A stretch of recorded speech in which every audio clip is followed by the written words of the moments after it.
but you're having an amazing day because you have an opportunity to do great things.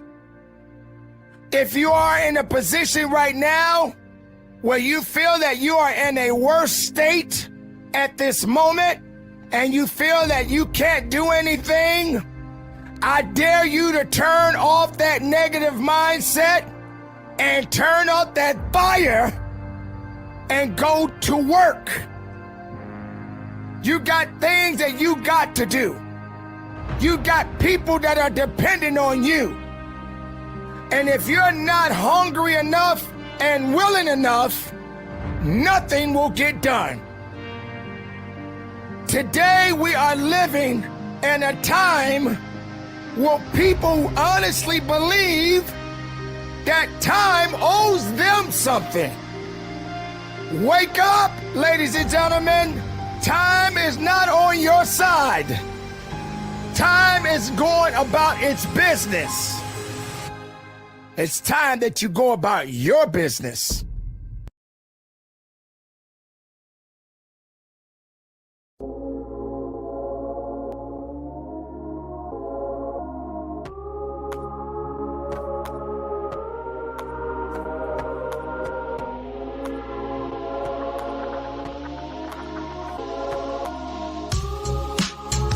Xtra and Fletcher just wanted to drop a quick note to remind you and to encourage you that no matter what you may be going through, you can make it. Keep pushing forward and never underestimate your own strength. You're capable of achieving incredible things, so keep believing in yourself and never give up. You've got what it takes to overcome any challenge that comes your way. Keep pushing forward. Yes, you're in a battle, but you can fight back. Tune in to us every Monday and Wednesday on Word on the Streets at 7 p.m. We're here to give you tools to help you in your battle.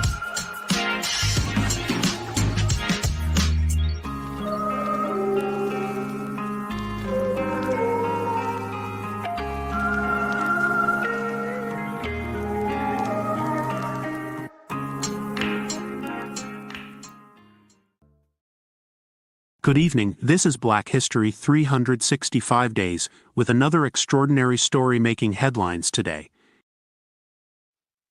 Today we're shining the spotlight on a trailblazing woman who broke glass ceilings and defied expectations. Say hello to the incredible Ursula Burns. Born in 1958 in Panama, Ursula grew up in a low-income household in New York City. But despite the odds, she was determined to succeed. She earned a degree in mechanical engineering from NYU and began her career at Xerox as an intern. Fast forward to 2009, Ursula made history by becoming the first African-American woman to lead a Fortune 500 company as the CEO of Xerox. Under her leadership, Xerox transformed from a traditional copier company to an innovative technology firm. Ursula's vision, expertise, and passion for innovation drove the company's growth and success, earning her numerous accolades, including being named one of the most powerful women in the world by Forbes magazine. World premiere Word on the Streets proudly salute Ursula Burns. This is Black History 365 Days.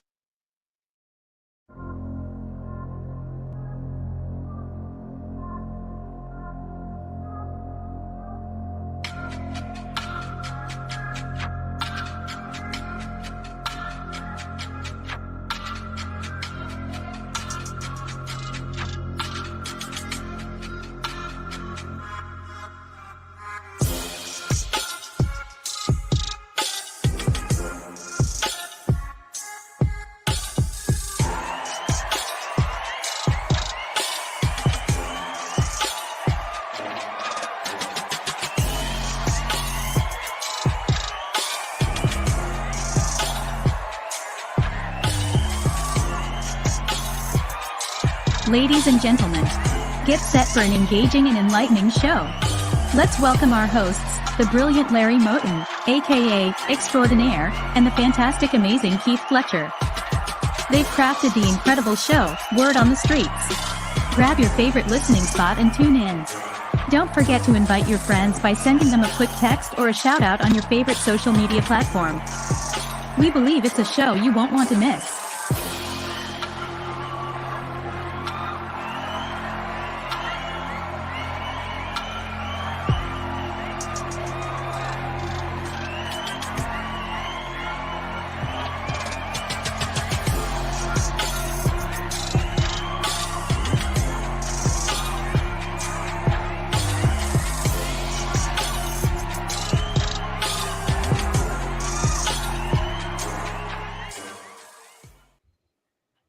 Well, good evening, good evening, good evening, good evening, everyone out there.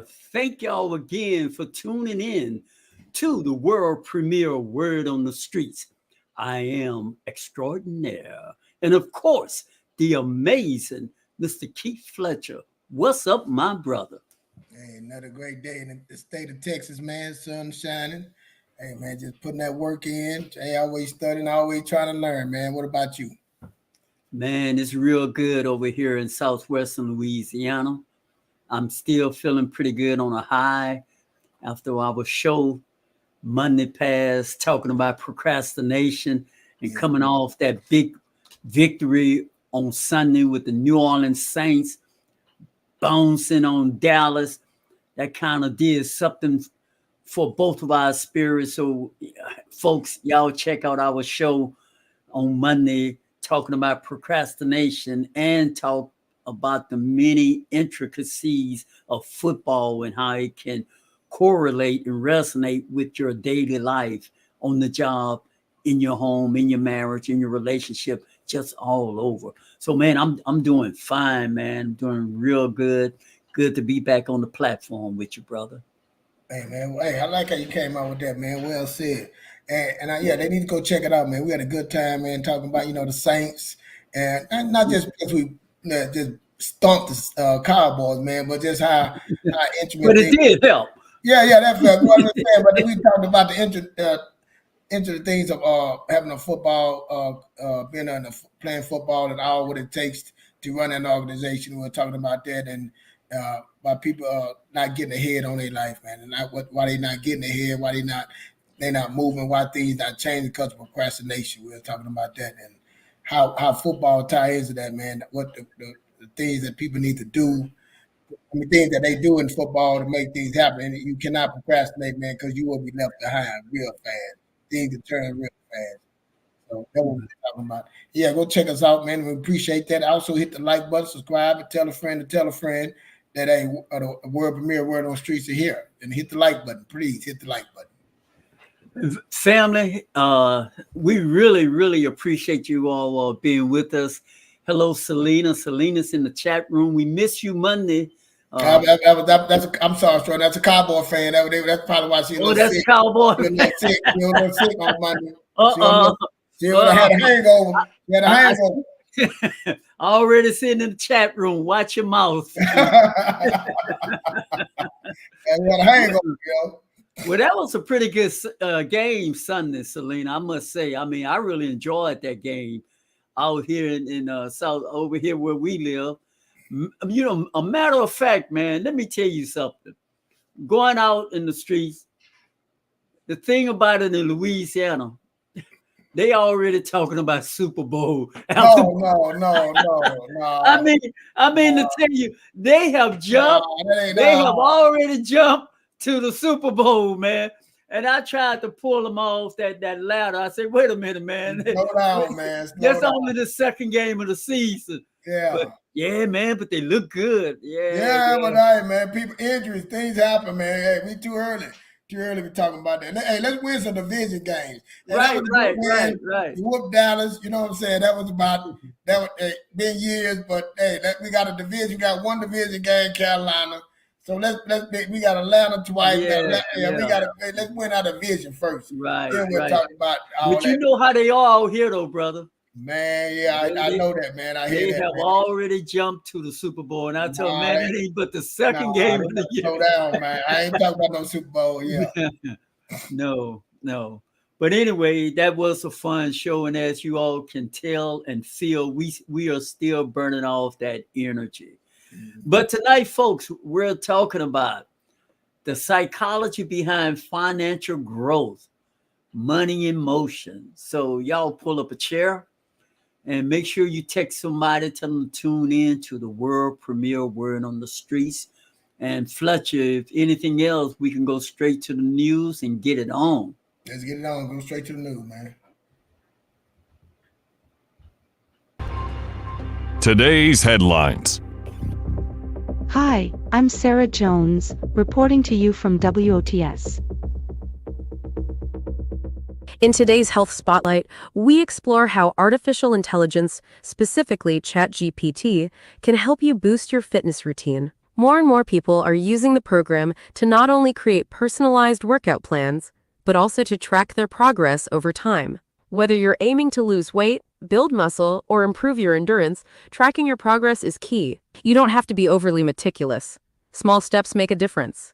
Simple metrics like body weight, energy levels, or even how you're feeling after a workout can be recorded. Then, by feeding that data back into ChatGPT, the program can adjust your fitness plan week by week, helping you get the most out of your workouts. So, if you're looking for a smarter way to stay on top of your fitness goals, AI might just be your new workout buddy. I'm Sarah Jones reporting to you from the Workout Fitness Facility at World Premiere World on the Streets.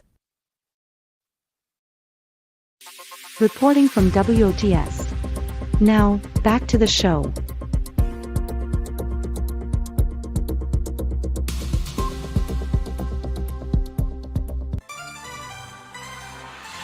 Are you tired of limited workout options at home?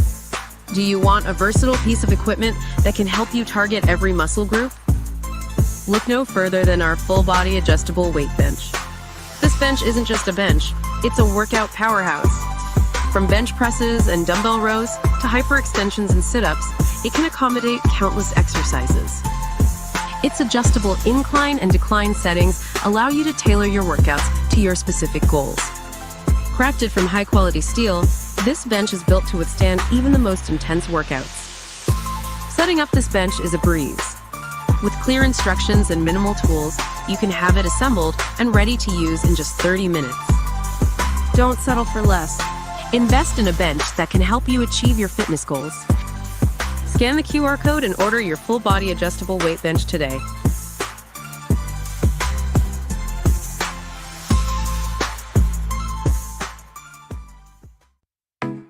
Discover the ultimate listening experience with Kim's headphones. Kim's headphones deliver rich, immersive sound with Beats' custom acoustic platform, perfect for music and calls alike. Enjoy lossless audio via USB-C and choose from 3 sound profiles to elevate your experience.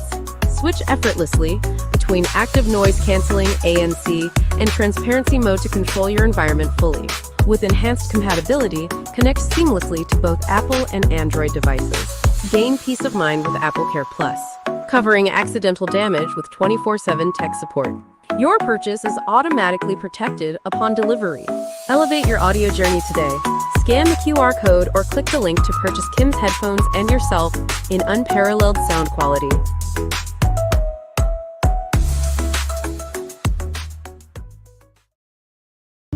And now, ladies and gentlemen, get ready for a life-changing conversation right after this short, but yet powerful, thought-provoking speech.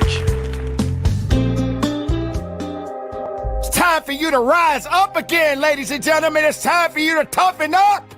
Don't you realize that there's always somebody out there that is fighting a greater battle than you are right now? You think that you are the only one in this world that is going through some kind of agony right now. You honestly believe that.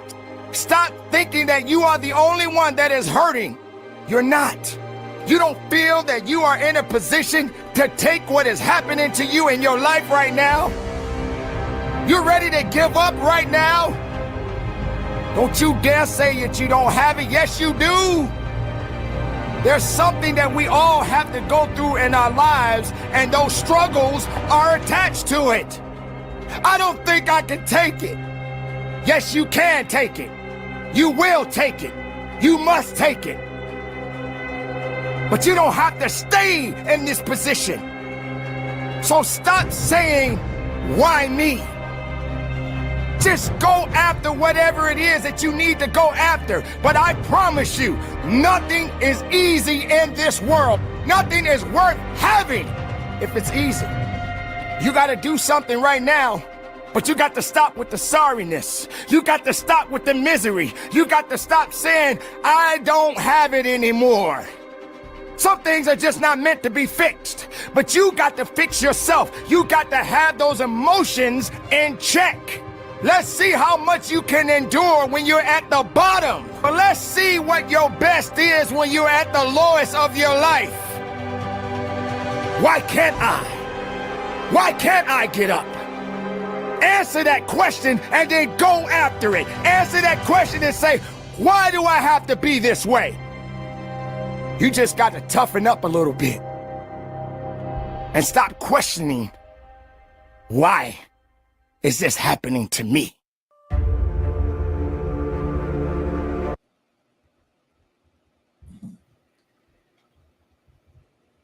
And that is what we're talking about on World Premiere Word on the Streets.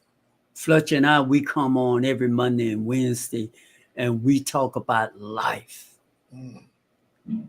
Real life, friends.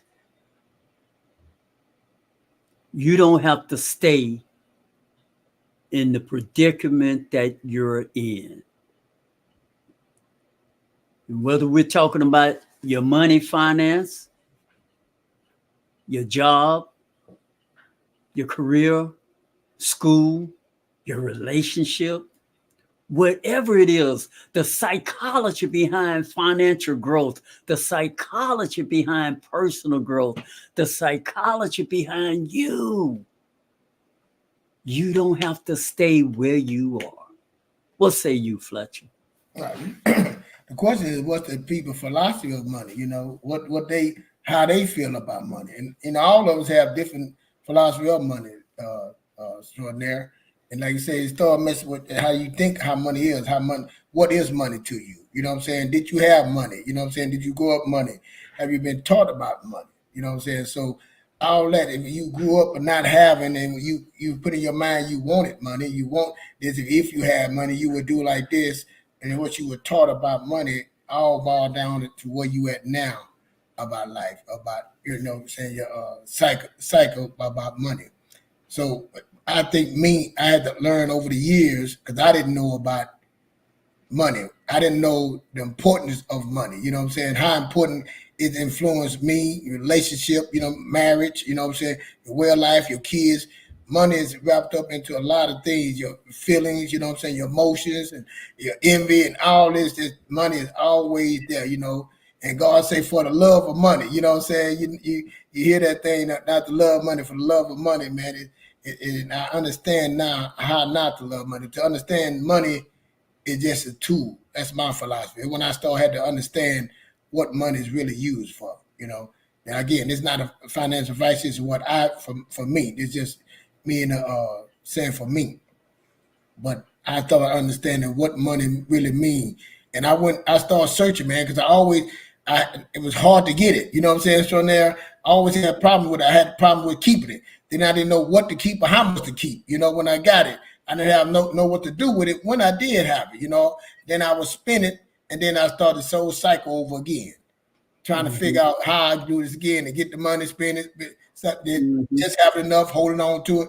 Then again, in a whole cycle. So when I started understanding, trying to find my philosophy of money, understanding what I need to do to beat this, I guess, this up and down battle, this rat race, or what you want to call it. And that's what I came with my philosophy of money. But, you know, but isn't that true for most of us? And see, this is why we titled this thing, the psychology behind it. Isn't that true? We get it, we spin it, we pull up, we come, because until we fix what's inside of us, until we gain the knowledge and the understanding, that crazy cycle will continue. And that's a frustrating cycle to be on. When you don't understand, like Fletcher say, we get money, we get it. I mean, the sky look bright for a couple of months, maybe for a year. But since we don't have the knowledge And we didn't surround ourselves to get the knowledge. We didn't surround ourselves with the kind of people that knew more than we did in that area. So what happened? We did what we've always done. And you all know how that works. If you keep doing what you've always done, you're going to keep getting what you always got. I know it sounds crazy. It is crazy. That's a crazy way to live. And that's why we beat the drums every Monday and Wednesday, because we're tired. We are tired of life treating us that way. Matter of fact, life not treating us that way. We're treating ourselves that way when we don't gain the knowledge and information, and then we get frustrated, and then we want to blame others, or we want to throw in the towel. We're talking about this money motion thing. Money is energy. Go ahead on, Fletcher. I think, Sean, I think the problem is my belief. Again, that's my belief, that I think what happened to now, and then I think, back in the 60s, 70s, whatever, you can have a husband, wife, 2 kids, a house, and a vehicle. Your wife can stay at home, take care of the kids. You can go to work and take care of your home. American dream. And then the word flip. Got put in a bag of flour and just shaked around and just turned it upside down. And I think we're still on that same old way, the 8-track, that cassette tape, that CD, you know what I'm saying? To now we are with that iPod, little drives. Now we all the way up to terabyte. You know what I'm saying? Remember, we used to worry about gigabytes, now terabytes. Yeah. And now it's AI. Look how the time now we had AI. Right. We have video. Before we didn't have no video. Before we had, just like the phone, we had the dial phone. All these technology, all this stuff started changing. We changed, all that changed, but we didn't change how this money thing was. We didn't know what money. Things started coming available. The internet started able to see things. You can buy things, get stuff instantly. All of a sudden, it's at your door right there the next day. Then they start having up. Now you get loan, buy now, pay later. Then you get the loans with the cards, the title loans. So money was available anyway. Before, you made $50,000, and that's all you spent. You spent $50,000.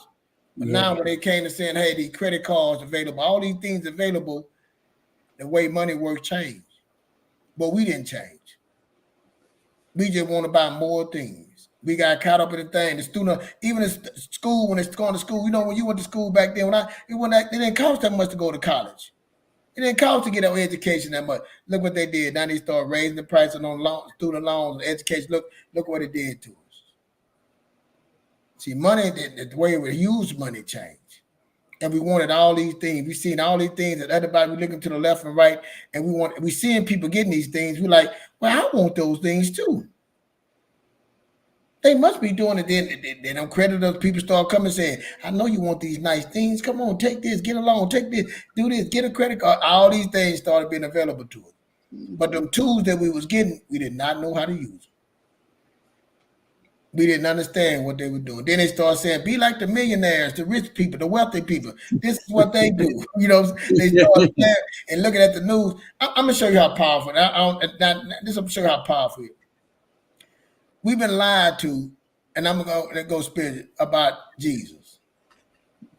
We said Jesus. We seen a white Jesus on TV. We seen a white Jesus in all the movies, all the picture frame, all the stuff you seen. And then we believed that for centuries. Now then we asked ourselves, well, how did Jesus become white? And back then, in that area, in that time, there were no white people in that area. Told. They say in the Bible, it tells you the Bible that they gave us has what?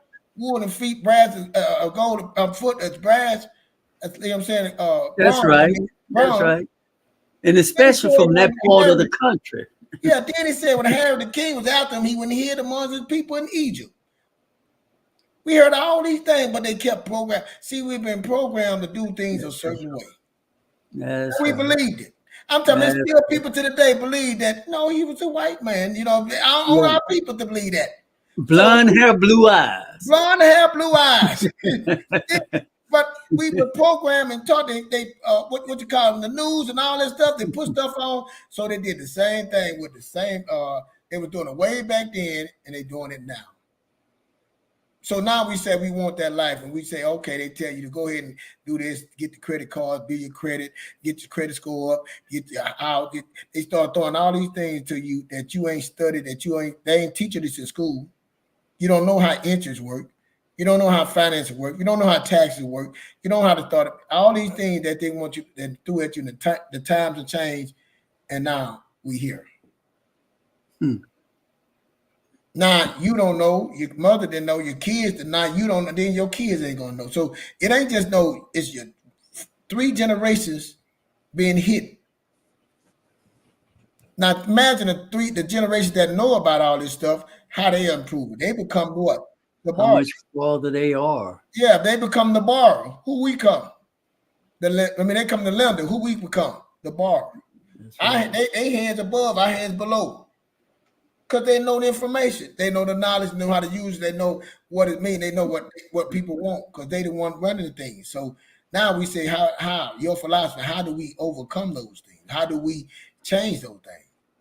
We got to become the barber. We got to look and learn from them because I was saying, I looked at when I grew up, I saw, and I'm from Louisiana, I seen, and I'm not racist, but white people had things. They had the cars, they had the house, we wanted those things and we started emulating what they had. But see, we didn't know how they got it. We looked like them, but deep in down, we wasn't doing anything like them. They had their own business. They understand how big, they understand taxes, they understood write-offs. We didn't know those things. We just knew our income. See, we were using our income. Let's see, I was saying on the show, that work income's been different. It's been different. The hard work income that you don't work hard for, it's hard to give that away.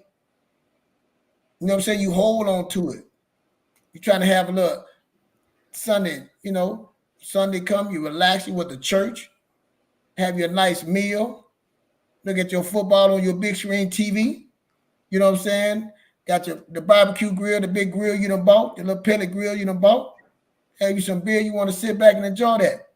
Nice furniture, nice thing. All this stuff, buy now, pay later.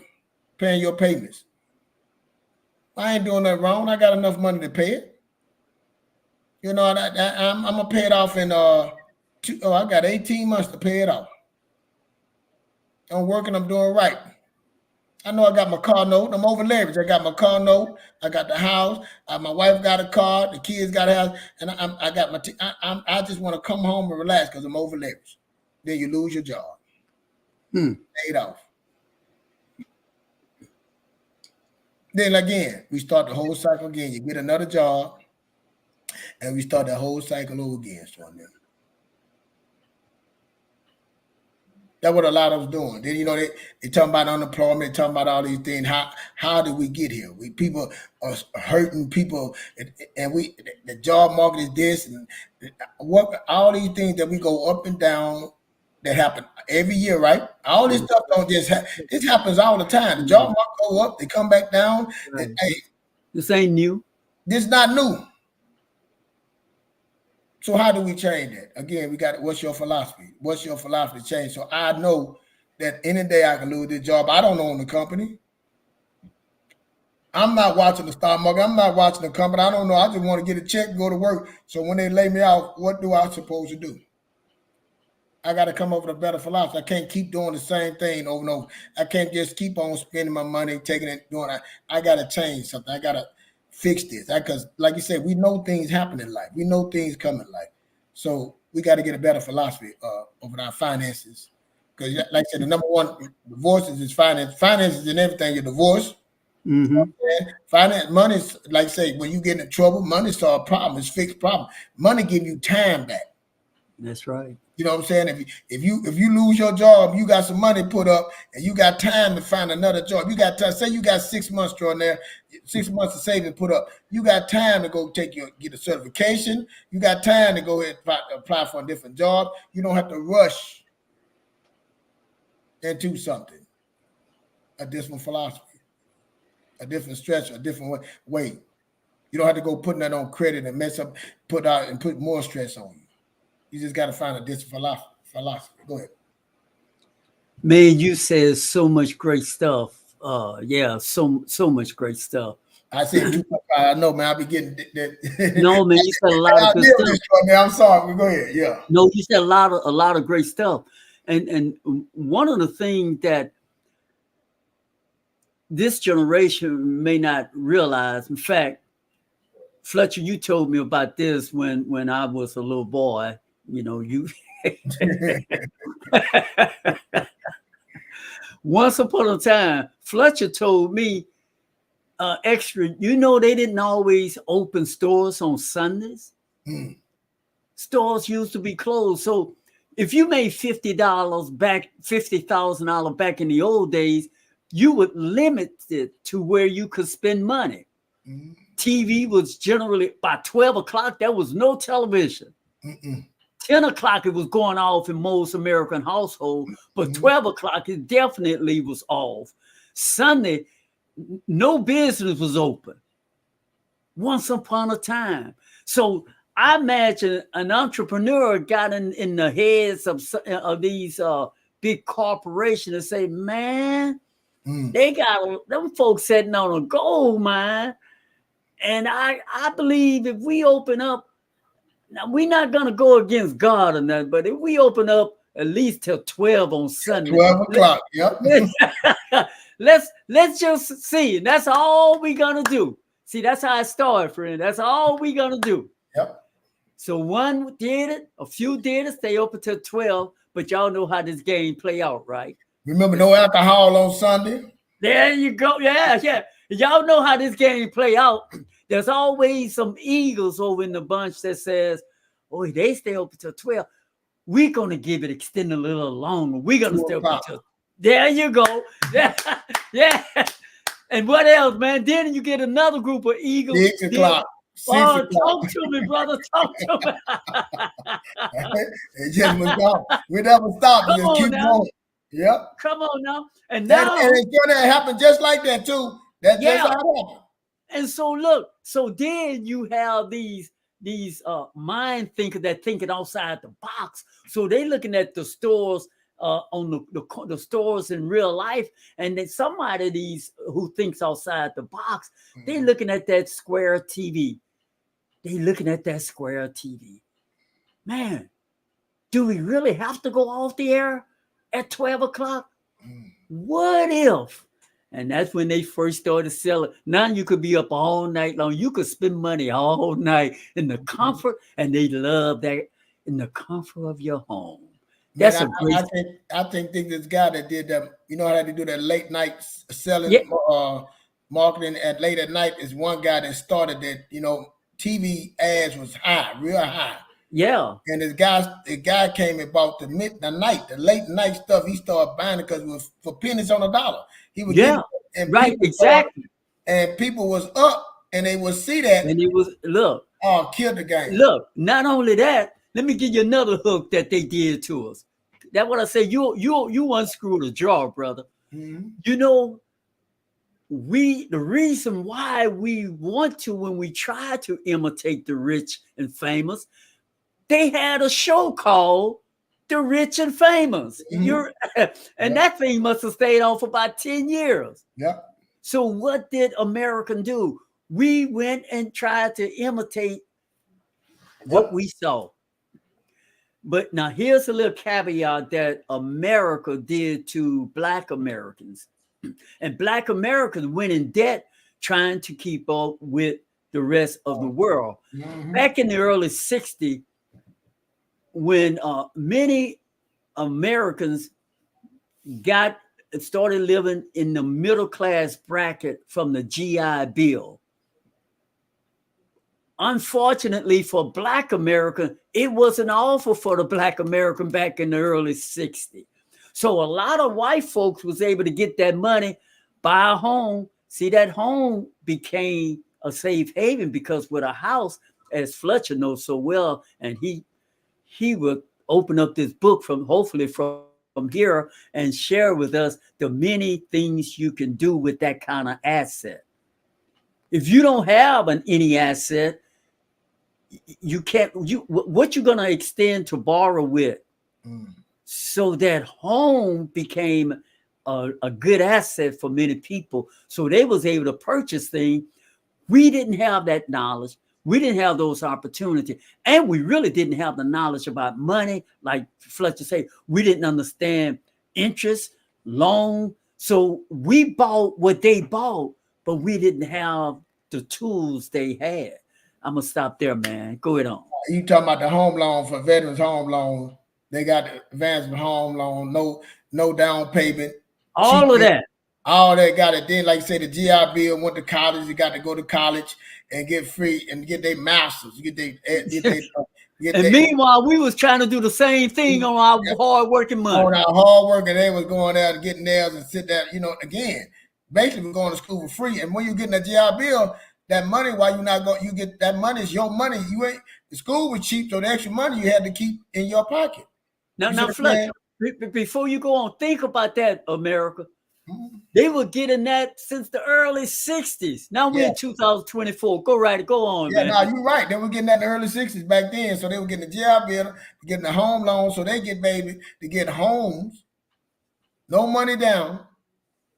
Then like you said, then they start the GI Bill for to go to school to get your degree. And see, back then the 60s were different. Like I say, you needed a degree back then. It was management position. They wanted you to have a degree. So you got that degree, you getting a high paying job. You getting the manager job. You getting these things back then that now that we don't see, because we're not the factories and all that.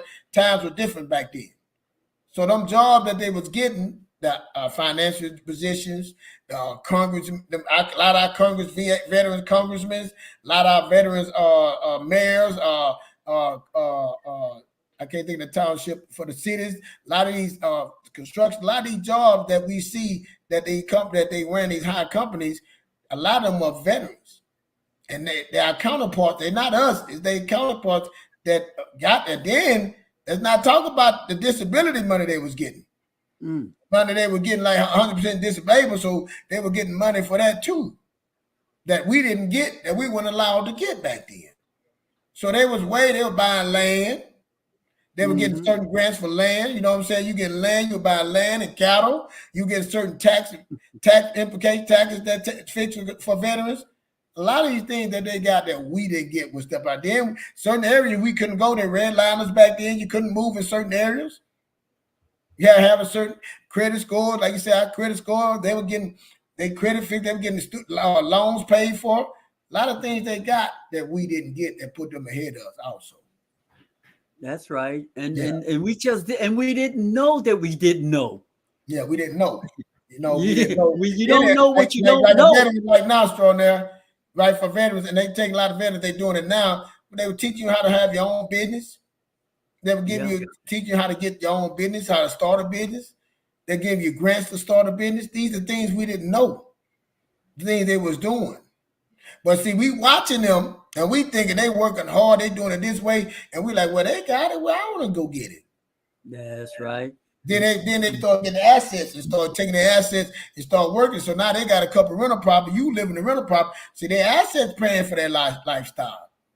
Their business is paying for their lifestyle. So you wondering like, how am you getting loans? Meanwhile, we went in debt. Yep. We going in debt. We buying stuff. Foolishly buying things. And trying to keep up. And trying to keep up with the Joneses. Because see, again, they created the middle class. So the middle class came, and what the middle class is that engine. That engine that keep on ticking, that engine that tax, who getting taxed more. That middle class was created for a company to run us. You know what I'm saying? That's what we're creating. And what do we do in the middle class? We spend more. We get more, we buy more, we spend more, we pay more taxes. That's what we do. And we want to be in the middle class. It was propaganda. See, a lot of this stuff is propaganda Xtradonaire for these companies. A lot of this stuff is marketing to us. And we marketing when you don't know. My people pass for lack of knowledge. You find, it got to be right. It got to be everybody doing it. Everybody, just like now, everybody taking vacation. Last year, everybody was going to, everybody taking a vacation. I'm going to take a vacation. You deserve a vacation. You deserve it. And you just, 5 easy payments. Matter of fact, we're gonna put you for 1 year. You don't have to pay attention for a whole year. Now you don't have to, matter of fact, we're gonna do it. We're gonna do it for 18 months. Now you ain't taking care of none of your debt, but you deserve a vacation. And that's what I see a lot of people. We think we deserve some things because we stressed out, we worked out, we just our money not stretching far enough, and we just say, hey, just give up. You just give up. You're like, man, this is it. It is what it is. And I've been there. It is what it is. But then it's so much out here now. There's so much to learn. There's so much information. We got to start seeking. We got to start seeking a better philosophy for our money. That's right. Yeah, that's right. Because that was then, friends. So we're not laying the red carpet out for you to stay there. See, that was then. It's not that way now. Mm-hmm. So it's you just didn't know. It's right. Plenty of information out here. Plenty of information out there now. Plenty of ways to do things now. Yeah, plenty of ways to know. Yeah. There's plenty of information out there. You got to change the old way. You got to come out from that 8-track. You got to throw that. You got to throw the cassette tape away. You got to throw the CD out the window. Like what I'm saying. You got to change. You got to come up to the like. I always put me the AI. You got to come up to the AI. You got to come up to what are people doing? I throw the checkbook. Put the checkbook aside. You know what I'm saying? You got to come in a different way now. Yeah. I'm not even sure if they use checkbooks anymore. Yeah, they still use the checkbook. They still checkbook. Yeah, but we got to come out the way, and we got to come out and be better diligent about your philosophy, your finance philosophy. You got to change it up. It works for you. You got to really start saying, "Hey, I got to look at my stuff," and that take, like I tell you, it's for me, Xtradonaire, every month, more than every month, but at least we're gonna sit down, me and my wife, once a month, and we're gonna go over our finances. We're gonna go and see where we're going because. I really believe that's what, because soon later we're gonna be put in a position that you're gonna be able to have to live a certain way. Your credit score, the credit score that everybody love, yeah, it's good, but it's pretty much you're gonna need to have enough credit, you're gonna have enough debt income to be able to live somewhere else. You know what I'm saying? You're not gonna have access to certain ways, certain places. So we gotta get it together. We gotta get it together fast. But and people think they so in debt I can't get out. It's not. It's not that hard. You just got to come up with a philosophy and stick to it. You got to stop being distracted. Stop, go look at our last show about procrastination. And yes, you're going to be uncomfortable. You're going to be uncomfortable at first, but you get uncomfortable. It become comfortable being uncomfortable. Talk about that. Talk about a budget and how. What techniques can people do to move from being in debt to out of debt? Kind of talk a little bit more about that, please. Well, and like I said, I didn't make up this. And again, it's not financial advice. I'm just saying what I do. I really believe in getting that emergency fund. I listen to people. I studied. That's the first thing I did. I got the back then was thought, but I got $2,000. I'm just saying like this. I got a 19-year-old son, and I had my daughter. She in the Navy. She's 21 now.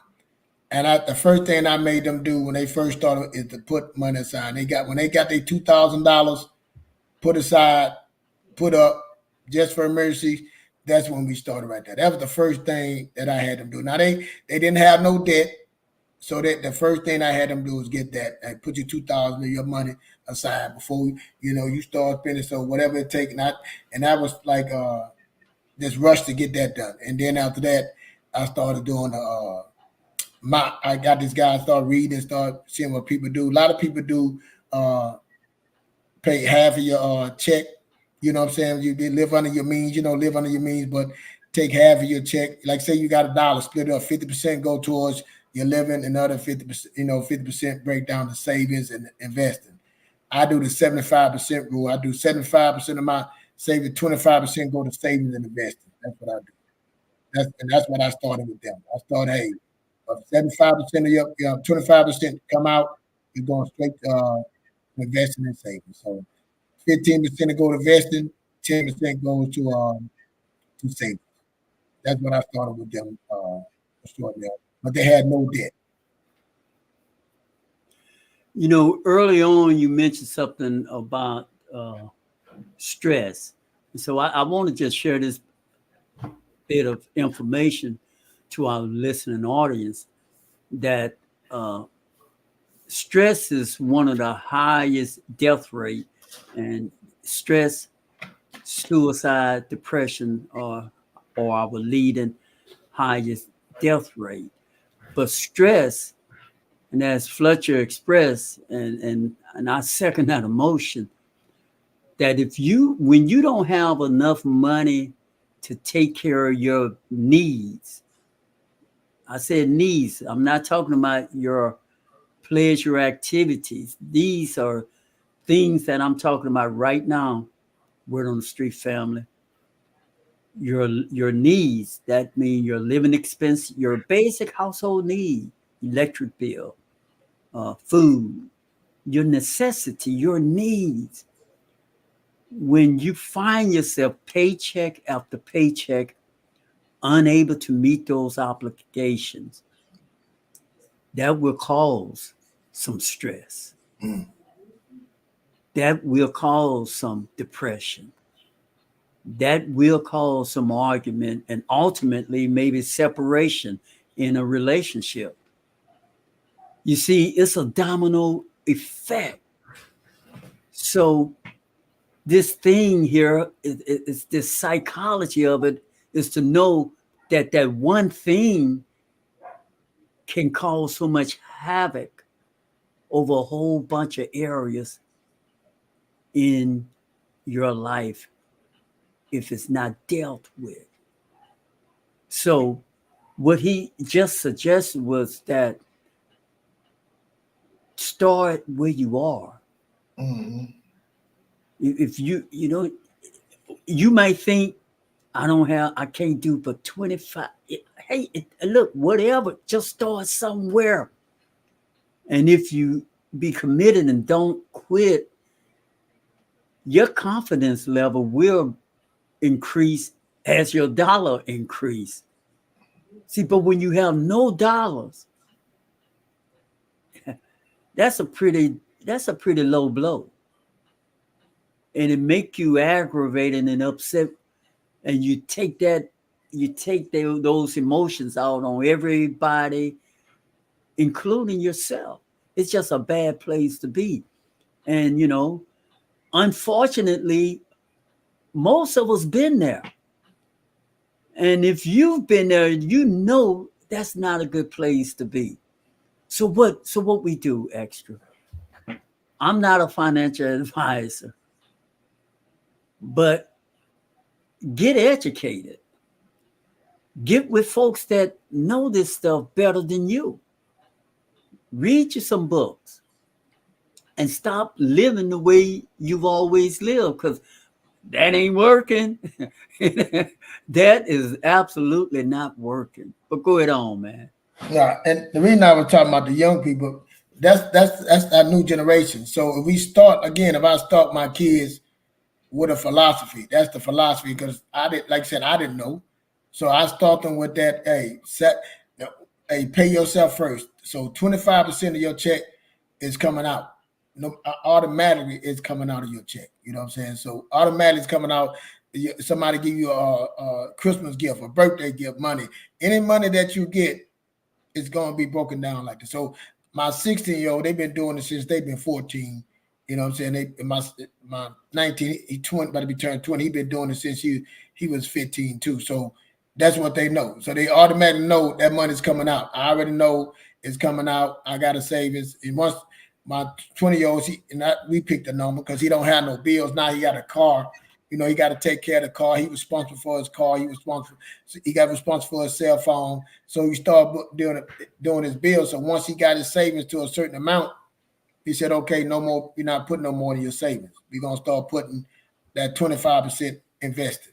So we open him like a Roth account and start putting that into its investment.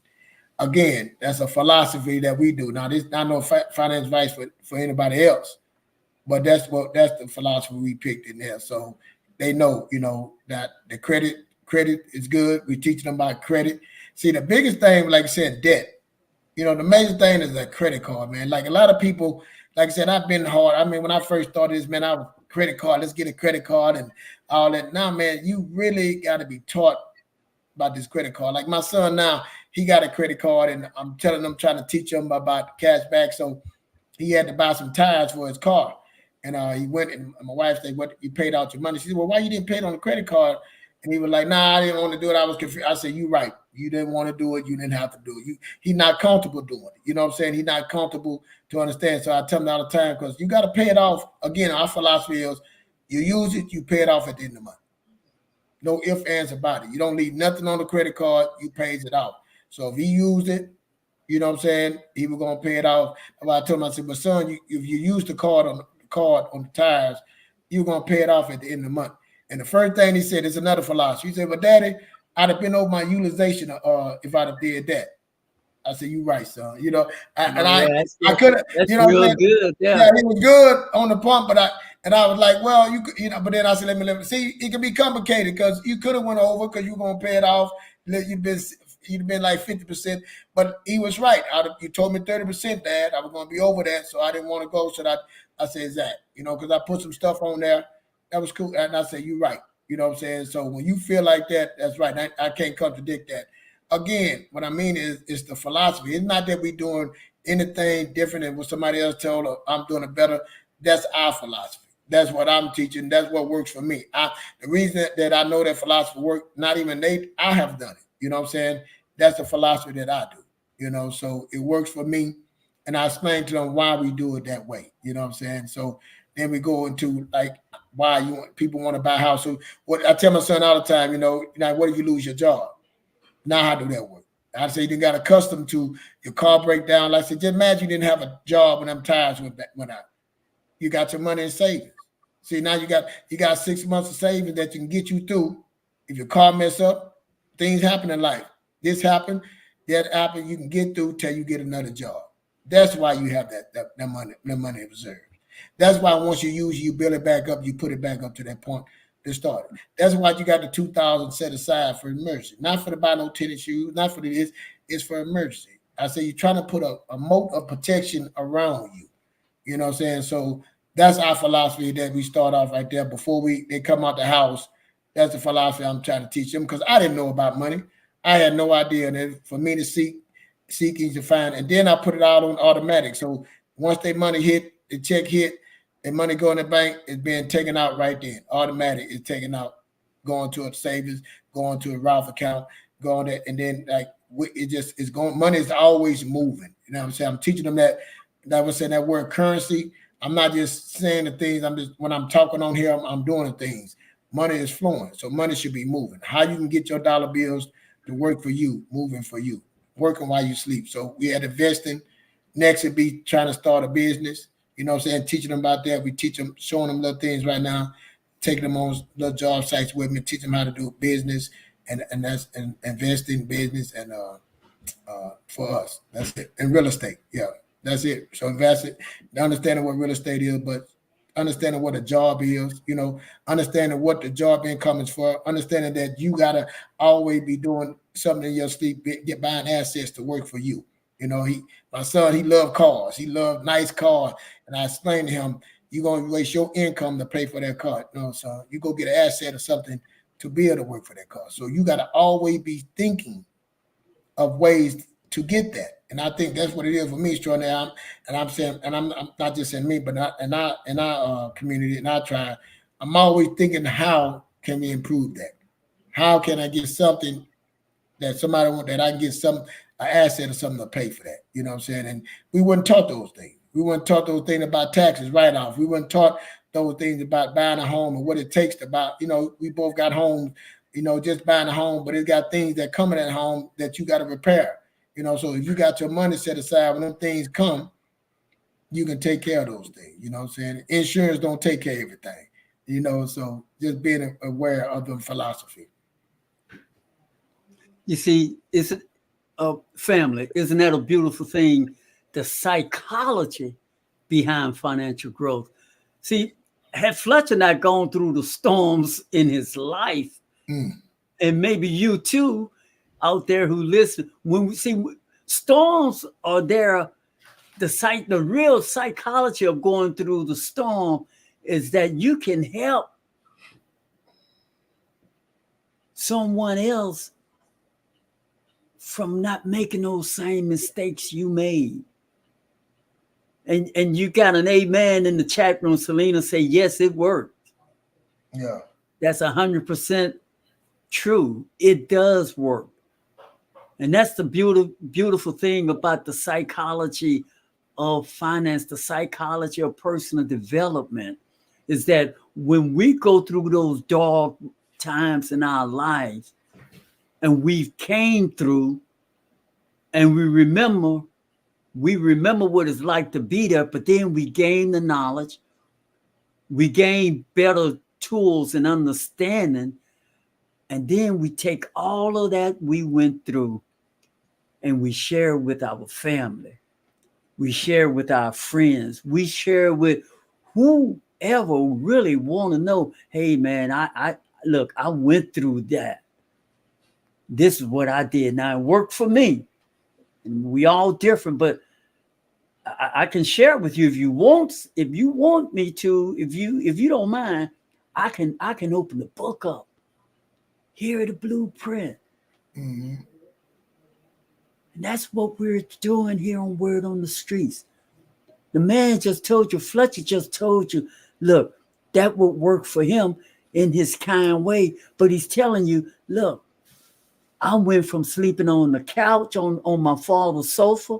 I went from a breakup from a marriage. I went from being not just even with income. I think he said he was 50%. Negative. He was negative. So these are storms that he's gone through. And so in a kind, polite way, he's telling us, everybody different. This worked for me. Friends, take a pen and pad, write it down. Set yourself up an emergency fund. It won't kill you. It might save you. It may save you. And after you do that emergency fund, make a little budget. If the 50-50 don't work for you, he said a 75-25 work. I'll write that down if I were you. But go ahead on, man. It sounds good to my ears. But yeah, it's like I said, in the debt, a lot of things, the debt is what kills us. When my awakening was with my wife and we were doing our budget, and this is what opened for me with a budget. And I looked at everything. At the time, we had 2 car notes. We had, we had a house. We had other things. We just had we got twins. My son, 3 kids, and I'm trying to figure these things out. And I'm looking at, I'm saying, and I one day I asked my wife, I say, what bills we don't have to pay on now? She said, we got to pay all the bills. I said, but if we didn't have to pay them, if we paid off, what things that we don't have to pay? And we started looking at the things, the car notes, this and that, and things that, the loans, the credit cards and all that. If we had them paid off, look how much money would we have? Look how much money would be afforded to us. What could we do with that money? All the things that I've been saying, okay, I want to get some real estate. I want to start a business. All the things that we saying we want to do, we can do with that extra money. And that's when it started for me, man. Getting out of debt. That's people actually they want to raise. Get yourself out of debt. That'd be the best raise right there for you. Get yourself out of debt. That would be the hell of a raise for you. And then you get out of debt, pay the, like I said, most things is our car notes. Man, you pay that car off, take that money and really put that money up somewhere. Make that money, see, some of these things you got to make a name for that account. Just say you paid your car off, your car was $700-800. Man, imagine how much that 8 times 10, 8 times 12 every month. That you can save that money and say, oh, I'm going to put that money up. I got my emergency fund. I'm going to save that money because I know sooner or later, you like I said, you're gonna want a car, another car, or sooner or later you want to take a trip. Start designating where you want your money to go. But that money, when you pay that debt off, that was it. When I paid my debt off, I had so many ideas then. That's when the gates opened up for saying, hey, now I gotta see. Once you start saying, now where can I put this money? So you got to have a designation for your money where to go. People say, well, you get out of debt. But once you get out of debt, where's your money going to go? What you going to do with the money? Not the money, like you said, it's the money that you don't work for. You don't put 80 hours in, 60 hours in a week, 80 hours in a week, 100 and something, you know what I'm saying, every 2 weeks. You know what I'm saying? What are you going to do with that money? Taking a vacation, 2 vacations a year, that's just a Band-Aid. What can you do with that money to help you in your endowment? Oh, I can buy me an asset. I can start investing. Now that money, extra money is working instead of taking, it's working for you. I'm double helping it. I'm double tapping them. It's working for me now.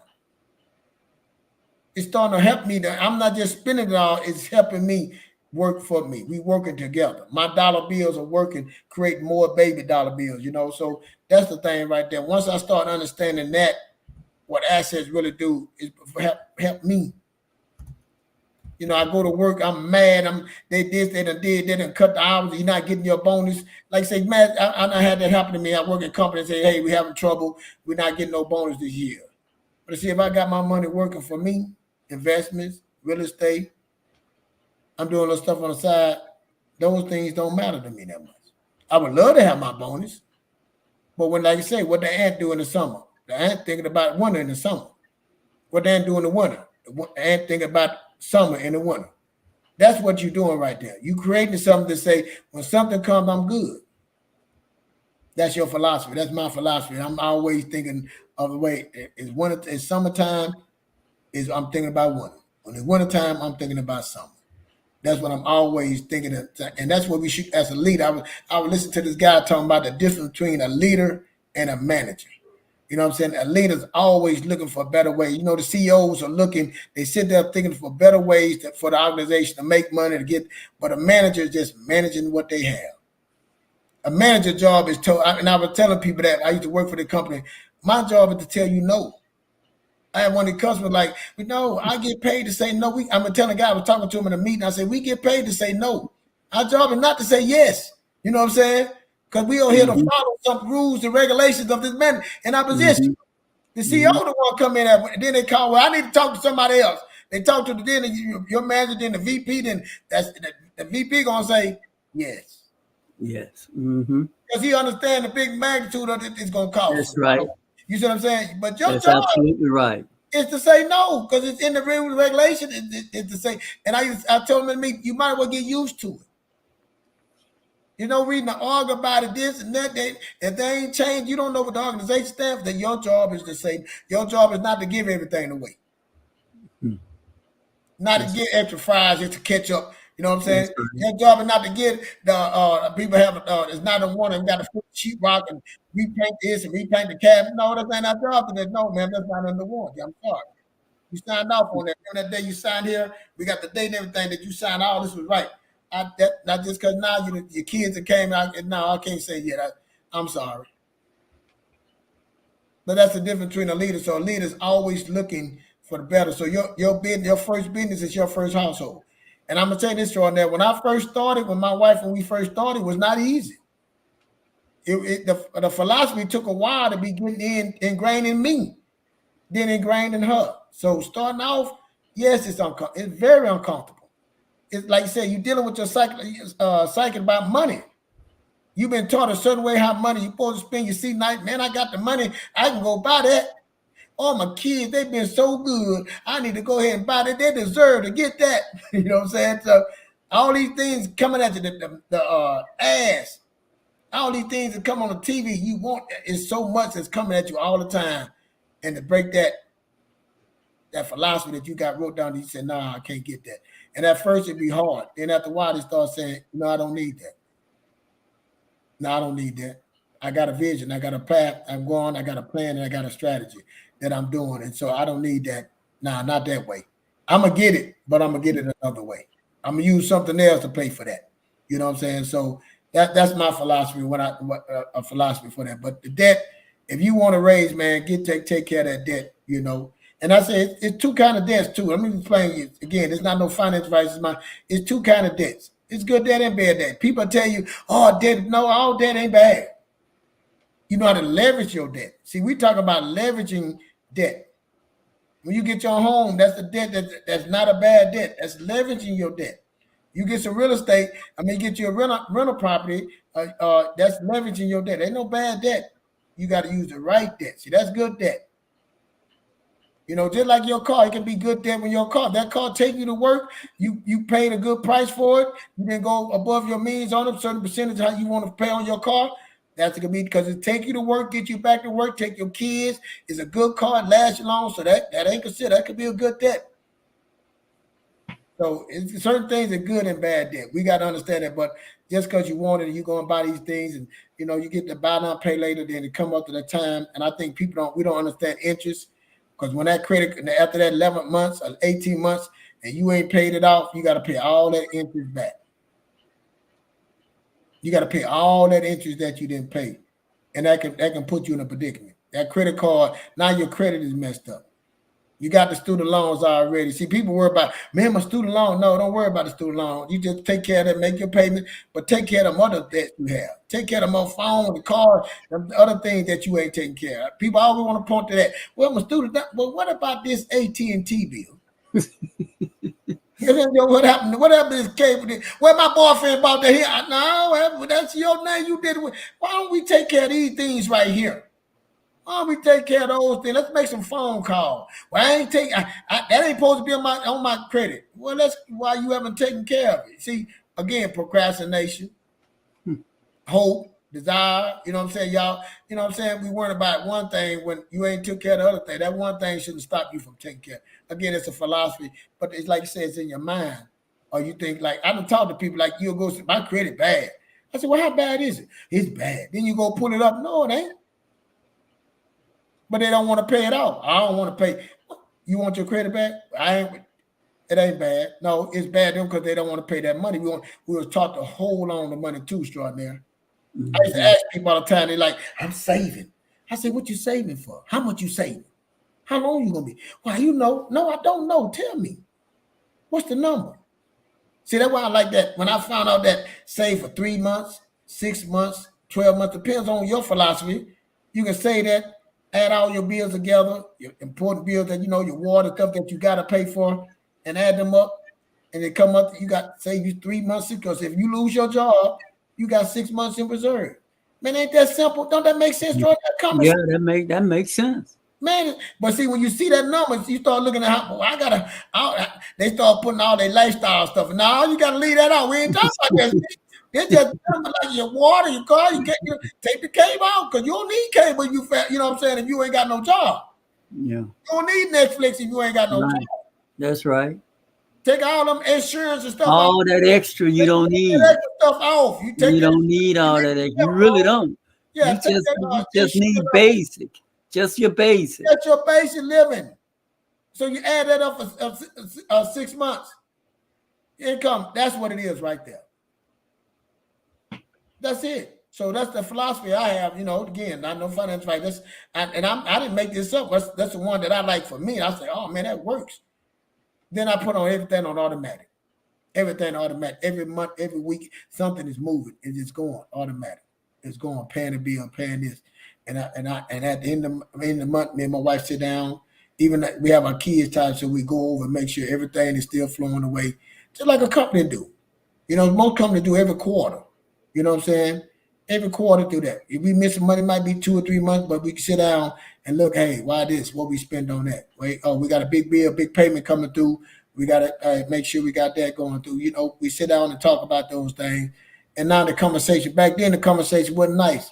You know, it was hard. It was all about money. Just people philosophy of money. Now it's just like, hey, she calling me. Hey, I did this. We did that. We got this going here. Okay. Yeah, you got it. You know, it's a different time. Because I'm going to tell you, when you start getting on that road of your philosophy, your financial journey, I'm telling you, the family and friends be the ones they start coming. Why you doing all that?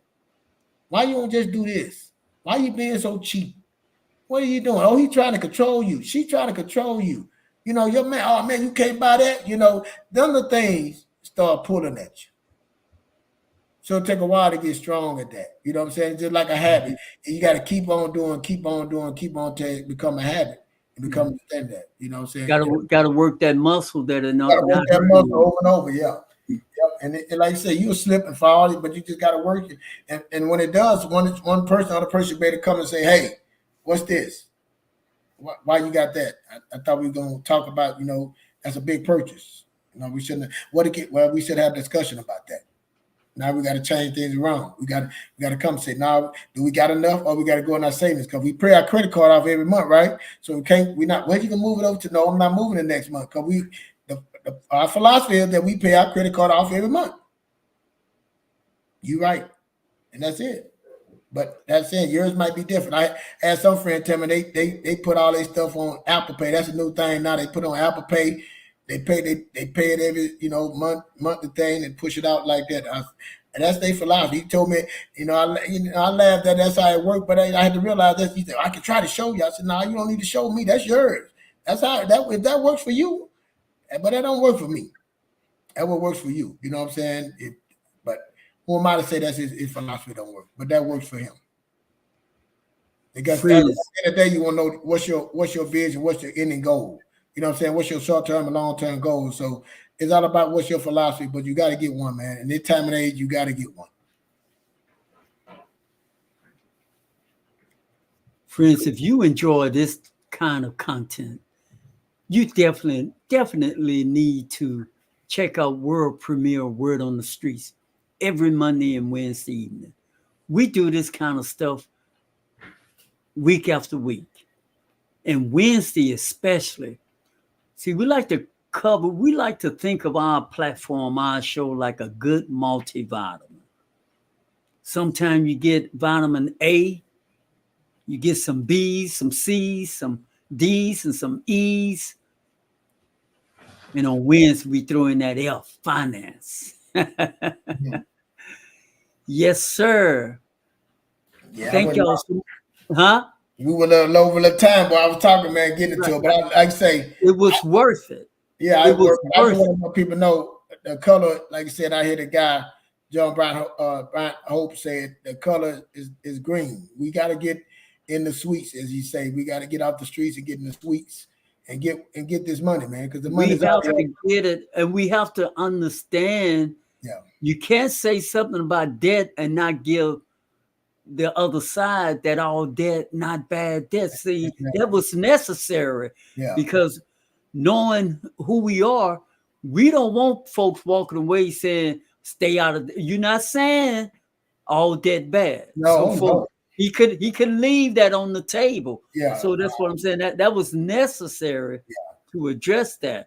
Yeah. And while you were speaking, Selena made a very, very good point in the chat room that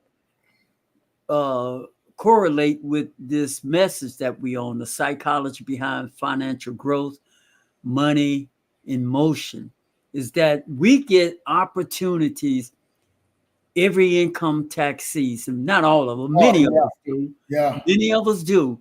Yeah. And we get a nice little nest egg, which is a great opportunity to do something special, something good with that money. Man, let me tell you this, Xtradonaire. I know we don't time, but that money is life changing. I know this one young lady that I helped. She got back in the day, she got $7,000 5 years. So that's $35,000 on. She couldn't show me nothing she did with that. She couldn't think about that. $35,000 in 5 years. Still had a car note. Still had stuff. You know what I'm saying? So when I came and said, again, when you don't know, you don't know. That's what I'm trying to show you. So when I told her, I said, man, then her interest rate on the car, I said, I already paid for this car 2 or 3 times. So when I showed her, she didn't believe it. I had to call the bank to show because she didn't understand interest. She didn't understand that concept. And when I showed her, I said, call the people and ask them how much you paid for that car. And when she found out the next year she got income tax, she paid it off. The next year, I say, get 2 or 3 years, you'll have your own house. And then that third year, she bought her own house. She out of debt. That's from income tax. Mm-hmm. That's from just throwing the income tax. That's just from using that. A lot of people get those nice big, oh man. And, you know, but when you don't know, you don't know. That's true. When you don't and know. And you get them big income tax, you can go fix your credit. You don't do it. Oh yeah, you really can. You can really change your life. You can change your life, man. I'm serious. I done seen. I have helped people to do it. Just change your life and change. But it's changing your mind. Like I said, that's why our concept, me and Xtradonaire, come on here. We talk about the mind. We really ain't talking about money. We tell you little simple tools to do it, but we telling you the philosophy of your mind, how this world work, how money, your mind, your doubt, your procrastination, your attitude, all these things we telling you, personal growth, trying to help you through that. A lot of stuff got to deal with you. And you want to use this and that to race people at jobs on lady hating on me. This is you and your philosophy on these things. You know what I'm saying? So again, we talk about spiritual health, physical health. Extradonaire. I want to say that weight bench. I like that, man. I say, that's a nice weight bench. Yeah, we talk about the mental health and we talk about finance. We're hitting your 4 pillars. Man, we give a great show, man. I'm sorry I went over long, but it was, like you said, it was necessary. It was necessary. Yeah. It was necessary. And great points, man. You right on that income tax, man. That's a huge, and that's what Kamala Harris trying to say to get that child tax credit. Exactly. That child tax credit is. That's what, man. I tell you, she got some great stuff that she want to. Boy, I tell you, if I could turn back the hands of time, I'd get some of that. Yeah, that child, and like I said, I ain't no big fan, but that's one thing I said. That people, that child tax credit can take it. But again, we got to give financial awareness to understand what to do with that money. You know what I'm saying? Because you get it, how you going to do it, take it and put it in the economy and make somebody else rich instead of making yourself taking care of yourself. Right. Now, next Wednesday in the chat room, we may not see Selena. Next Wednesday, Word on the Street family, September 25th is her birthday. Oh, yeah. Selena. If we don't see you then, we wish you a very, very happy birthday. Very happy birthday, yes. Thank y'all, friends. Fletcher, won't you end us with something, man, before we get out of here? Hey, man, I just want to thank y'all for going up, hit the like button. Yeah, man, subscribe with it. Subscribe and tell a friend what we doing here. Here's your boys Xtradonaire. We just trying to make out a different world. We can help someone. That's what we here to do. We're trying to do our part. What part of you? Support us. Join us. Please hit the like button. Good night, everybody. Good night.